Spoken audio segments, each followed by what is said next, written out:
To begin the titration of the copper standards, make sure that your standards are cooled completely to room temperature before beginning the titration. 3 reagents are required for the copper titrations, each one of them being added at a specific point in the titration. That includes 4 grams of potassium iodide, 5 milliliters of a starch indicator solution, and 2 grams of a potassium thiocyanate solution. It's a good idea to go ahead and have each of these 3 reagents weighed out in advance for beginning the titration of that particular sample, so you can minimize air oxidation that will occur in your samples during titration. Prepare your burette with the thiosulfate titrant by pre-rinsing it 3 times with the sodium thiosulfate solution, making sure that you remove any air bubbles out of the tip of the burette, and recording what your starting volume is. Be sure not to do this too far in advance because the titrant solution will photodecompose in light. After the burette has been prepared with the titrant, be sure to store the remaining titrant in your locker in the dark. Begin the titration by adding 4 grams of potassium iodide, swirling for a few seconds to allow that iodide to dissolve. This causes the production of a significant amount of iodine, which is why the solution takes on a mustardy brown color. You're now to titrate with the sodium thiosulfate until it reaches a pale yellow. The significance of the pale yellow is that a majority of the iodine has been consumed by the titrant. This pale yellow looks more like a vanilla frappuccino color. You'll notice where the titrant hits the surface of the solution before reaching the pale yellow, you'll see kind of a milky pink disperse over the top of the solution.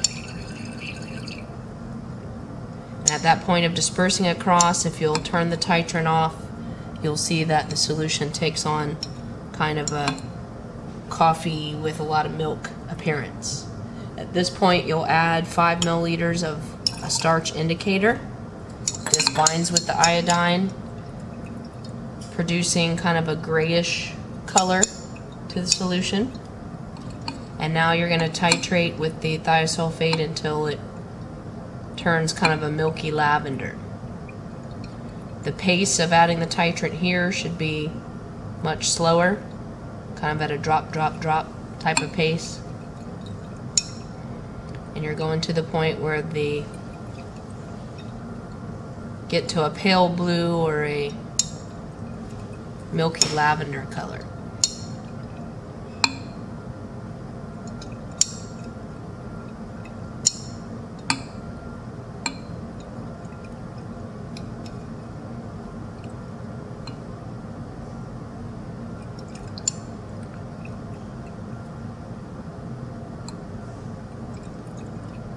Okay, so after taking on kind of a pale lavender color, you're going to add 2 grams of the potassium thiocyanate. You want to swirl this for 30 seconds.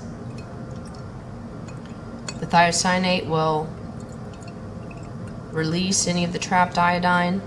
This newly produced iodine in solution will react with the starch to turn the solution back to a darker grayish color.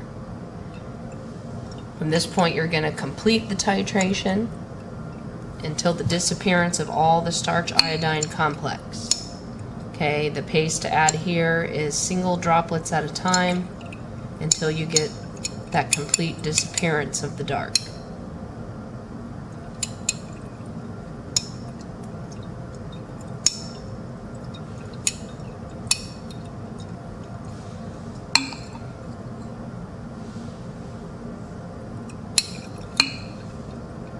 At the point where you think you may have it, you can record your volume, add another drop of titrant after that point to see if it continues to lighten any further. In this case it did, so I haven't reached the end point yet. I would record this volume, see what happens after another drop of titrant added beyond it. With that added drop, there's no more lightning, so we've reached the end point.